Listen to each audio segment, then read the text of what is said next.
Well, more tremors are expected to rattle Bay of Plenty after a series of widely felt earthquakes jolted the region this morning. The most powerful, a magnitude 4.9 quake, centred 20 kilometres east of Rotoiti at a depth of just 5 kilometres. This came after a similar-sized tremor in the same area and was followed by a swarm of others. Sam Kelway reports.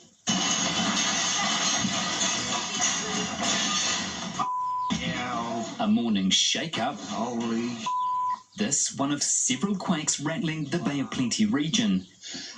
Just threw everywhere, man. Nick Berryman was at home at Lake Okataina when he heard a roar come across the water. The whole place started rattling. The old liquor cabinet was going hell for leather in there. The glasses were beating side to side. The lampshade and everything was moving. His lodge near the epicentre of the biggest shake. Some of the reports out of Rotorua were hearing, it's just a light earthquake. They're definitely feeling a lot more than what they were seeing. The road leading away from Okataina littered with trees and dirt. How are you? All right? The clean-up also underway at Rotoiti's Emery store. It made a rumble, an underground rumble, yeah.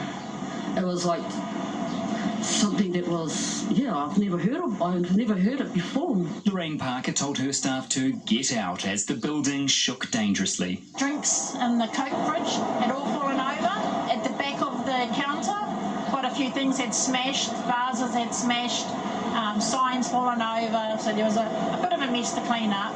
Signs fell from the walls and oil spilt all over the floor. While we were filming, another 2 quakes hit the region. The first was substantial enough that a staff member reached out and placed her hand on my shoulder out of concern for our safety. The second left items in the shop swaying back and forth. Those monitoring the activity capturing the action firsthand. The last bunch of events we got was actually in 2004, and prior to that was in 1998. Those events actually went on for a couple of weeks. He says while larger quakes are not expected, there will be more shaking in the coming days. Most of them are probably going to be the smaller events, which, unless you're very close to it, you might not feel. No matter the size of the quake, the advice remains the same. Drop, cover and hold.